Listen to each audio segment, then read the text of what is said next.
بند ناک اور سر میں ہر وقت بھاری پن کا احساس یہ ایک بہت ہی عام مسئلہ ہے نا؟ لیکن اس کا ایک ایسا روایتی حل بھی موجود ہے جس کے بارے میں شاید بہت سے لوگ نہیں جانتے۔ تو آج ہم بات کریں گے نسوٹ نامی اسی دلچسپ علاج کی۔ سر میں بھاری پن، مسلسل ناک کا بند رہنا، یہ ایک ایسا احساس ہے جس سے ہم میں سے اکثر لوگ واقف ہیں۔ یہ ہے دائمی سائنس کے مسائل کی دنیا۔ آج ہم اس سے نمٹنے کے لیے ایک بہت پرانے اور سچ کہوں تو ایک غیر معمولی طریقے پر بات کرنے والے ہیں۔ دیکھیں، یہ کوئی عام نزلہ زکام نہیں ہے۔ اس کی جو علامات ہیں نا، ان میں گاڑھا پیلا یا سبز رنگ کا بلغم، ایک ایسی بند ناک جو کھلنے کا نام ہی نہ لے، اور سر میں ایک مسلسل دباؤ اور بھاری پن کا احساس شامل ہے۔ اور خاص طور پر سردیوں میں تو یہ حالت اور بھی خراب ہو جاتی ہے، جو روزمرہ کی زندگی کو واقعی مشکل بنا دیتی ہے۔ تو جب نئی دوائیں بھی کام نہیں کر پاتے ہیں تو اکثر لوگ روایتی اور پرانی طریقوں کی طرف دیکھتے ہیں۔ تو آخر یہ کون سا پرانا حل ہے جس کا یہاں ذکر کیا جا رہا ہے؟ اس علاج کا نام ہے سفوف نسوت۔ بنیادی طور پر یہ جڑی بوٹیوں سے بنا ایک پاؤڈر ہے جو خاص طور پر چھینکیں لانے کے لیے بنایا گیا ہے۔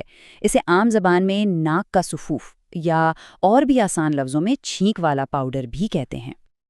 اچھا، یہاں پر ایک بہت ہی اہم بات واضح کرنا ضروری ہے۔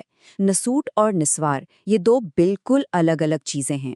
نسوٹ سائنس کے لیے ایک جڑی بوٹیوں کا علاج ہے، جبکہ نسوار تمباکو کی ایک قسم ہے۔ تو ان دونوں کو ایک سمجھنے کی غلطی بالکل نہیں کرنی چاہیے۔ تو سوال یہ ہے کہ آخر اس پاؤڈر میں ہوتا کیا ہے؟ تو سنیں، اس میں عام طور پر کالی یا سرخ مرچ جیسی تیز چیزیں، کندر یعنی ایک قسم کا گوند، اور عقر کراہا جیسی گرم تاثیر والی جڑی بوٹیاں شامل ہوتی ہیں۔ یہی سارے اجزاء مل کر وہ طاقتور اثر پیدا کرتے ہیں جس کے لیے یہ جانی جاتی ہے۔ تو یہ سارے اجزاء مل کر آخر کرتے کیا ہیں؟ آئیے اب ذرا یہ دیکھتے ہیں کہ اس علاج سے کیا فائدے حاصل ہونے کا دعویٰ کیا جاتا ہے اور یہ اصل میں کام کیسے کرتا ہے۔ کہا یہ جاتا ہے کہ یہ علاج کئی طرح سے فائدہ دیتا ہے، جیسے کہ یہ بند ناک کو کھولتا ہے، سر میں جمی ہوئی بلغم کو صاف کرتا ہے اور سائنس کے دباؤ کو کم کرتا ہے۔ یعنی اس کا حتمی مقصد سر کو ہلکا پھلکا اور پرسکون محسوس کرانا ہے۔ اس کا کام کرنے کا طریقہ بہت ہی دلچسپ اور سیدھا سادہ ہے۔ یہ پاؤڈر ناک میں ایک ایسی تحریک پیدا کرتا ہے جس سے زوردار چھینکیں آتی ہیں، اور نظریہ یہ ہے کہ انہی چھینکوں کی طاقت سے سائنس کے راستوں میں پھنسی ہوئی ساری بلغم باہر نکل جاتی ہے۔ یہ سب جاننا تو بہت دلچسپ ہے، لیکن سب سے اہم سوال تو یہ ہے کہ اسے استعمال کیسے کیا جائے۔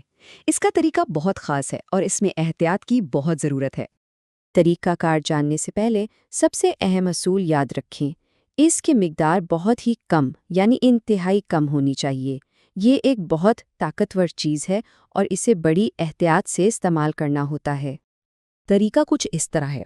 سب سے پہلے اپنی انگلی کی نوک کو زبان سے ہلکا سا گیلا کر لیں، پھر اس گیلی انگلی کو پاؤڈر میں بس ہلکا سا ڈبونا ہے، اور مقدار کتنی لینی ہے؟ بالکل ایک چٹکی نمک کے برابر، اس سے زیادہ بالکل نہیں۔ اب اس پاؤڈر کو ناک کے اندر لگانا ہے، اور اگر فوراً کچھ محسوس نہ ہو تو ایک گہری سانس اندر کھینچنی ہے۔ اس کے بعد کیا ہوگا؟ تقریباً 4 سے 7 چھینکیں آئیں گی، اور یہی وہ چھینکیں ہیں جو ساری جمی ہوئی بلغم کو باہر نکال دیں گی۔ اس علاج کو استعمال کرنے کے طریقے کے ساتھ ساتھ یہ سمجھنا بھی اتنا ہی ضروری ہے کہ کب اور کیسے اسے استعمال نہیں کرنا، اور یہ معلومات ہم تک پہنچی کیسے ہے۔ کچھ بہت اہم احتیاطی تدابیر ہیں جن پر عمل کرنا لازمی ہے۔ اسے روزانہ بالکل استعمال نہ کریں، کبھی بھی زیادہ مقدار میں نہ لیں، اور سب سے اہم بات، کسی مستند حکیم یا ڈاکٹر کے مشورے کے بغیر اسے بچوں پر ہرگز استعمال نہ کریں۔